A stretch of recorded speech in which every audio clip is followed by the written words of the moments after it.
पंडित जवाहरलाल नेहरू आज़ाद हिंदुस्तान के पहले वज़ीर आज़म थे। 14 नवंबर सन 1889 का दिन न सिर्फ नेहरू ख़ानदान के लिए खुशी का दिन था, बल्कि ये हिंदुस्तान की तारीख का भी अहम दिन था, क्योंकि इस रोज़ मोतीलाल नेहरू के घर जिस बच्चे की पैदाइश हुई वो आगे चलकर हिंदुस्तान की जंग आज़ादी का सिपाही और आज़ाद हिंदुस्तान का पहला वज़ीर आज़म बना, जिसका नाम पंडित जवाहरलाल नेहरू है। जवाहरलाल का बचपन अंग्रेज़ों की तरह गुजरा और बड़े नाज़ो नेम से परवरिश पाई। उनकी इब्तिदाई तालीम घर पर हुई। 15 बरस की उम्र में उनके वालिद ने उन्हें लंदन के एक स्कूल में दाखिल कराया। 18 साल की उम्र में स्कूल की तालीम मुकम्मल करके उन्होंने कैम्ब्रिज यूनिवर्सिटी में दाखिला लिया और बैरिस्टर की डिग्री हासिल की। लंदन से भारत वापस आने के बाद उन्होंने बैरिस्टरी शुरू कर दी। 1912 में हिंदुस्तान आने के बाद नेहरू ने सियासत में कदम रखा। 7 फरवरी सन 1916 को उम्र के 26वें साल में पंडित नेहरू की शादी दिल्ली के एक बड़े ताजिर की बेटी कमला कौल से हुई, जो आगे चलकर कमला नेहरू के नाम से मशहूर हुई।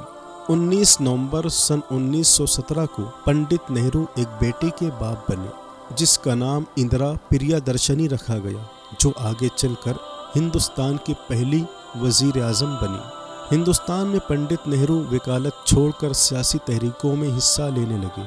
1919 में होम रूल तहरीक की सदारत के फ़राइज़ अंजाम दिए।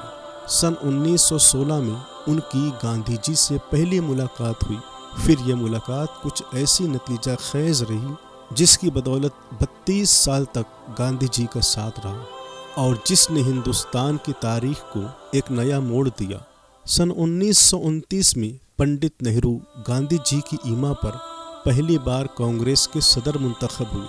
सन 1942 मुंबई कांग्रेस इजलास में नेहरू ने गांधी जी की भारत छोड़ दो तजवीज़ पेश की, जिसके नतीजे में उन्हें गिरफ्तार करके अहमदनगर जेल भेज दिया गया।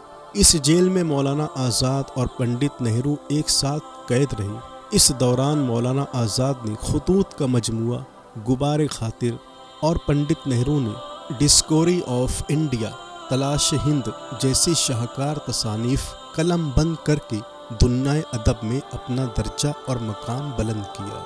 पंडित नेहरू एक ऐसे कायद थे जिन्होंने रवादारी, इंसानियत, सेकुलरिज्म, इंसाफ और मसावात की तालीम दी।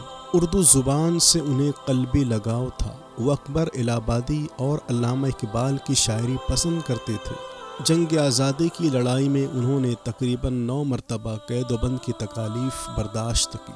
अल्मोड़ा जेल में कैद के दौरान उन्होंने अपनी सवाने हयात भी लिखी। 15 अगस्त 1947 को हिंदुस्तान आज़ाद हुआ तो जवाहरलाल नेहरू ने आज़ाद हिंदुस्तान के पहले वज़ीर आज़म की हैसियत से हल्फ उठाया। वो बैक वक्त मुफ़क्किर, दानिश्वर, मुमताज़ सियासतदा होने के साथ साथ एक कामयाब अदीब भी थे। 27 मई सन 1964 को जदीद हिंदुस्तान की इस मेमार की सांस हमेशा के लिए रुक